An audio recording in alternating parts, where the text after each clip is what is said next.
Satiki, I do have one question here. So, when we are talking about data in general, right, there is a risk because none of the raw data that we utilize can be immediately used, be it for understanding the variables related or making decisions, etc., etc. They need to be cooked by default, which means that the data that we are going to be depending on possibly can be imputed, right? Like, let's assume we are consistently looking for the IP addresses which logged into a system. There will be scenarios where the IP address is not logged in, and that is something that you can't impute with reference to the other data in the data set, right? Now, when we are talking about data integrity and data reliability, what are the main points that we have to remember when we're making data-driven decisions? I'm not so sure if if I'm kind of making my point clear, but uh, the concern is that I did a data coursework where most of the times we are presented with a data set which is inconsistent throughout. So what we do is Can, that we try to figure out which is the most dependable data, which has a higher importance, and then impute wherever necessary, and then see if at all we can convert that particular data into a problem statement or find the variables or find a pattern, whichever the problem statement is at hand. So most of the time, the solution or the problem statement is driven by the data integrity, right? Now, how can I, as a product manager, be sure about the data integrity? What are the questions I have to ask, or how can I get comfortable with the data we're talking about?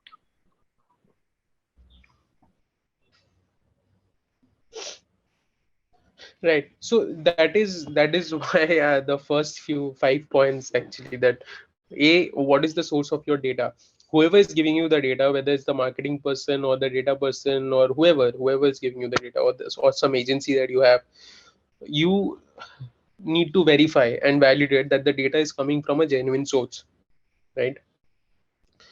Second, does it represent your customer base, your population, or your target customer base, right?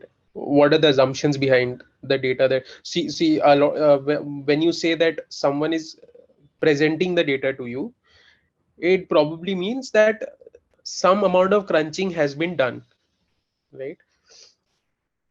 Or you get your raw data from your backend, in which case, in most cases, it is true. I mean, if it's the raw data that you're sourcing directly from the backend where nobody is touching the production database, then you can safely assume that, okay, this seems to be a um, the, I mean, it's as close to the source of truth as it can get, right? What I mean, I don't think anybody can. If there is something wrong with that pipeline, maybe then there is something wrong with the data architecture, right? But uh, even so, that's the closest you can come to the source of truth. So either you know that you're getting the data from the raw source, or if you're getting some amount of data that is, like a reported data, you need to understand what are the assumptions that have gone behind this crunching.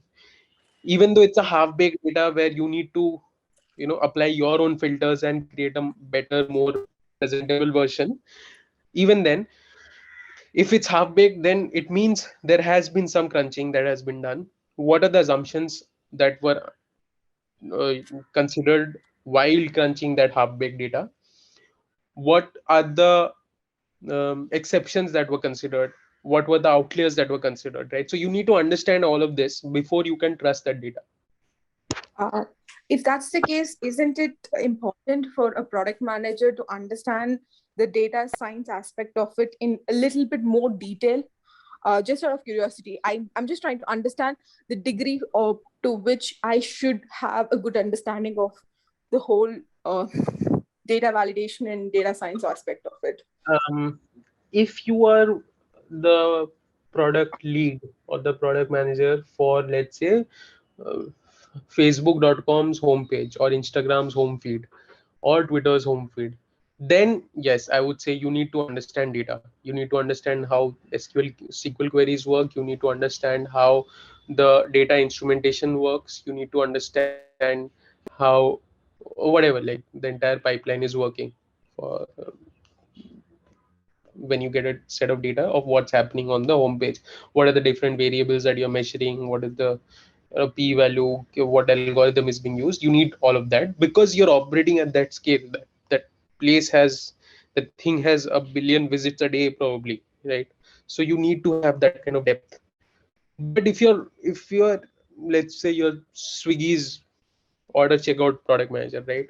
I don't think you need that amount of grasp over data science. You need to understand the numbers. You need to understand the various the key metrics that matter to you as the business owner.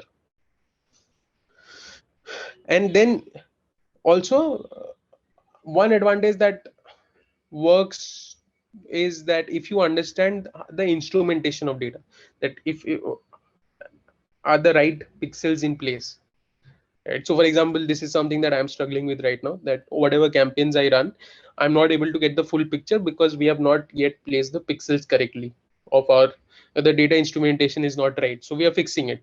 So, and before I came into the picture, it had been running for a year and nobody figured out that there is something missing. So because I have a little bit of an understanding, I could bring that extra edge and figure out that, okay, like for us to better understand this entire piece, we need to have this instrumentation in place. And then it was, uh, we did our RCA and figured that, okay, this piece is missing, so we need to install that code. So having some basic understanding of whether the pixels are there or not helps, but I don't think you should you absolutely require the, like a data science toolkit course to go through to understand data from a product manager perspective. Thanks, Atiki. Yeah. Yeah.